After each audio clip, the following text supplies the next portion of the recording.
یہ دراصل رجب طیب اردوغان نے ایک 5 سال پہلے یہ نعرہ لگایا تھا اپنے ترکی کے معاشرے کے لیے کہ strong families make strong societies. اسی نعرے کو لے کر ہم نے انٹرنیشنل مسلم ویمن یونین میں یہ بنیاد رکھی اور ماشاءاللہ اس دفعہ اس مارچ میں یہ پورے جنوبی ایشیا میں، ملائیشیا میں، انڈونیشیا میں، جماعت اسلامی جو انڈیا ہے انہوں نے اور جماعت اسلامی پاکستان نے مل کر ہم نے اس موو کو چلایا، strong families make strong societies.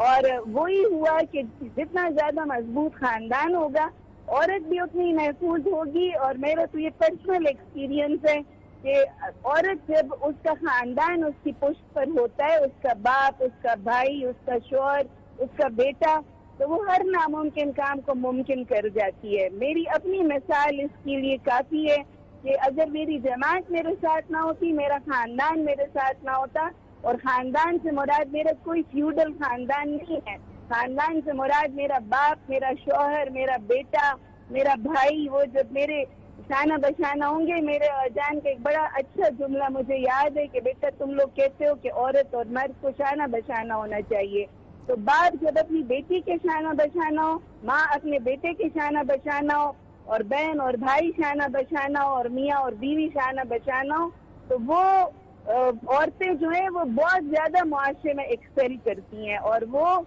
مرد بھی بڑے ایکسل کرتے ہیں. ہر کامیاب مرد کے پیچھے ایک عورت ہوتی ہے اور ہر کامیاب عورت کے پیچھے ایک مرد ہوتا ہے. اس لیے ہم نے اس دفعہ یہ سلوگن بھی سنا اور مجھے بڑی خوشی ہے کہ پورے پاکستان میں ہمارے ان استحکام خاندان مارچز کو جو پذیرائی ملی ہے، تو ہم نے دیکھا ہے کہ جی جو بھی لوگ اپنی معاشرتی اقدار کے مطابق چلیں گے تو معاشرے میں ان کو پذیرائی ملے. اچھا سمیر قائد صاحبہ، یہ آپ ماشاءاللہ بہت اچھا کام کر رہی ہیں میڈیا کے لیول کے اوپر. باقی اگرچہ کہ میڈیا پہ آپ کا کنٹرول نہیں ہے، میڈیا جو ہے وہ 90% سے زیادہ دوسری طرف ہے، لیکن ایک دن کے بعد ہوتا یہ ہے کہ پورا سال ہمارے جو سیکولر ایجوکیشن ادارے ہیں اس کے اندر انہی کی باتیں جو ہیں وہ دہرائی جاتی ہیں، انہی کی اقدار جو ہیں وہ پڑھائی جاتی ہیں، اور ایک ایسا تصور پیدا کیا جاتا ہے کہ جیسے عورت اور مرد دونوں جو ہیں ایک قسم کے معاشی اکھاڑے میں اترے ہوئے ہیں، سماجی اکھاڑے میں اترے ہوئے ہیں، ایک دوسرے سے جنگ کرنے آئے ہیں. خواہ وہ اس کا باپ ہو، اس نے اس سے جنگ کرنی ہے آزادی کے لیے، اس کا بھائی ہو، بھائی سے جنگ کرنی ہے ذرا سا بڑے ہو کر آزادی کے لیے، اس کا خاوند ہے، اس کے ساتھ تو اس کی شیسے پہلے دن سے جنگ ہے ہی ہے. تو یہ جو اس کا علاج کیا ہو سکتا ہے کہ ہم یہ 365 دن جو ہمارے ادارے جو ہیں یہ ہماری عورت کو، اس خاندان کو تباہ کرنے میں لگے ہوئے ہیں اور مسلسل پہم لگے ہوئے ہیں. اور ڈرامے کو موضوعات بھائی اصل میں نا مجھے بڑا یقین ہے کہ انشاءاللہ یہ جو گرد و غبار ہے نا یہ بہت جلدی چھٹے گا. ایک تو یہ کہ ہم قرآن پر ایمان رکھنے والے لوگ ہیں اور اللہ نے خود 3 دفعہ یہ آیت اتاری ہے کہ هو الذی ارسل رسولہ بالہدی ودین الحق لیظہرہ علی الدین کلہ. انشاءاللہ اس دین نے پورا پھیل کر ہی رہنا ہے اور ہمیں دن بدن وہ آثار جو ہیں وہ روشن سے روشن تر نظر آ رہے ہیں. وہ پورا اسٹیج سیٹ کیا ہوا ہے جب حق اور باطل کی قوتیں جو ہیں وہ انتہائی اپنے عروج پر اپنے کشمکش میں ہیں. شیطان جو ہے وہ سیلاب کی طرح اس کے جہاز بہت زیادہ نظر آ رہے ہیں. لیکن آپ دیکھیں، آپ اپنے دل پر ہاتھ رکھیں کہ 90% لوگ اگر میڈیا ہمارا مخالف بھی صحیح، لیکن معاشرے میں 90% لوگ ہماری ہی بات کرتے ہیں، ہماری اقدار کو تسلیم کرتے ہیں. اور میں تو ایک بلیور ہوں، مجھے تو وہ روز روشن کی طرح آیا ہے کہ میں جدھر جاتی ہوں میں اتنا زیادہ احترام اپنے معاشرے سے وصول کرتی ہوں. وہ صرف اس وجہ سے کہ میں اپنے معاشرتی اقدار کے اوپر بلیو کرتی ہوں اور میں اس کے مطابق چلتی ہوں. جو بھی میری مخالف نظریے کے لوگ ہیں ہمارے معاشرے میں ان کو بالکل بھی پذیرائی نہیں ملی، اور اس کی وجہ یہ کہ انہوں نے اپنے سلوگن تبدیل کیے ہیں، انہوں نے اپنی اسٹریٹجی تبدیل کی ہے. تو ہمارے یہاں ہمارے معاشرتی اقدار سے بغاوت کی عورت کبھی بھی کامیاب نہیں ہو سکتی. بالکل ٹھیک کہہ رہی ہیں جی. بہت شکریہ آپ کا سمیہ ریل قاضی صاحبہ. آج ہمارے ایک دوست ہیں ڈاکٹر منور صابر صاحب, انہوں نے کالم لکھا, انہوں نے کہا 632 میں جو خطبہ حجت الوداع تھا سارے حقوق دے دیے گئے تھے, وہ 6 مارچ ڈیٹ اسلام بتائی. میں سب سے پہلی بات یہ ہے کہ کبھی کبھی ہم لوگ جو ہیں وہ مکمل طور پہ اس ساری صورتحال کو دیکھتے ہیں. اسلام میں رسول اللہ صلی اللہ علیہ وسلم نے جس وقت ان حقوق کا اعلان کیا تھا اس وقت کچھ سوچ نہیں سکتا تھا مکمل طور پہ. یا عورت تماشا گاہ تھی یا عورت جو تھی وہ ایک مظلوم اور جیسے کہ پسی ہوئی چیز. آپ سوچیں کہ رومن امپائر تھی رسول اللہ علیہ وسلم کے زمانے کے اندر, جب وہ صلح کے جو بادشاہ تھا اور فلورا کی ریسیں ہوتی تھیں, اور آپ سوچیں کہ گلیڈیٹر پالے جاتے تھے اور عورتوں کی ریس کروائی جاتی تھی اور پھر ان کو ریپ کروایا جاتا تھا پبلکلی, اور جب تک وہ عورت مر نہیں جاتی تھی تالیاں بجتی رہتی تھی. یہ کیفیت تھی اور تماشا تھی پوری دنیا کے اندر تماشا. آپ جب چلے جائیں یہاں پر انڈیا کے جنتا کا لورا کی غاروں میں چلے جائیں, آپ فرعون مصر کے اس میں چلے جائیں, آپ کو کنیزوں کی ایک طویل تصویریں ملیں گی ہر جگہ, اور باندیوں کا ایک طویل حرم ہے جی, تو 1000 and 1000 عورتوں کا حرم ہے, اور غلامیں ہیں تو غلاموں کو غلام چلی آ رہی ہیں. یہ سارے اس وقت رسول اللہ صلی اللہ علیہ وسلم نے آخر میں ایک خطبہ میں کہا اپنی عورتوں کے معاملے میں اللہ سے ڈرو. کسی سے نہیں ڈرایا, نہ اولاد کے معاملے میں ڈرایا, نہ عورتوں کے معاملے میں اللہ سے ڈرو, کیونکہ وہ تمہارے اوپر جسے کہتے ہیں بنائی گئی ہیں, ذمہ دار بنائے گئے ہو تم ان کے. اصل مسئلہ یہ ہے عثمان صاحب, کارپوریٹ کلچر کا معاملہ یہ ہے کہ جب تک وہ اس عورت کو گھر سے نہیں نکالے گا اس وقت تک اس کا بزنس نہیں چلتا. 50 کاروبار ہیں کہ جو اس عورت کی وجہ سے مارکیٹ کے اندر آتے ہیں. یہی وجہ ہے کہ وہ عورت جو اس گھر کے اندر ایک بچے کو پال کے آئنسٹائن بناتی ہے, جو اس کو میڈم کیوری بناتی ہے, جو اس کو قدیر خان بناتی ہے, جو اس کو سلیم الزماں صدیقی بناتی ہے, جو مرزا غالب بناتی ہے, جو فیض بناتی ہے, جو میر تقی میر یہاں آ جاؤ, جو ایون سعد حسن منٹو بھی بناتی ہے, وہ عورت تھی جس نے اس کو فری ہینڈ. اس عورت کا نام تک نہیں آتا تاریخ میں. کسی کو پتا ہے سعد منٹو کی ماں کون تھی, کسی کو پتا ہے غالب کی ماں کون تھی, کسی کو پتا ہے فیض کی ماں کون تھی, کسی کو پتا ہے ڈاکٹر قدیر کی ماں. کوئی میڈل نہیں ہے. لیکن اگر عورت خود فیض بننے کی کوشش کرے اور ناکام ہو جائے, صدیوں سے ناکام ہوتی چلی جائے, خود آئنسٹائن بننے کی کوشش کرے, ناکام ہو جائے, اس کو میڈل کہیں نہ کہیں پائلٹ کا میڈل دے دیں گے, ماں کا میڈل نہیں ہے, جو سب سے بڑا کردار ہے. یعنی ایک جہاز بنانا, ایک کار بنانا, ایک ایون میڈیسن ایجاد کرنا, ایک انسان بنانے سے کم تر درجے کی چیزیں ہیں. انسان دو اگر آپ معاشرے کو تحفے میں دیتے ہیں تو وہ تمام دنیا کو آپ تحفے میں دے رہے ہوتے ہیں, لیکن کوئی نہیں. اس لیے کہ کارپوریٹ کلچر کے ہاں اس کی عزت نہیں ہے, اس عورت کے اس تمام تر رول کی عزت نہیں, نہ اس کی بحثیت بیوی عزت ہے, نہ بیٹی عزت ہے, نہ ماں عزت ہے, اور وہ عزت اسلام نے دی. چلیں جی, اسی نوٹ کے ساتھ پروگرام ختم کرتے ہیں. کل انشاءاللہ نئے موضوعات کے ساتھ آپ کی خدمت میں حاضر ہوں گے. اپنا خیال رکھیے گا. اللہ حافظ.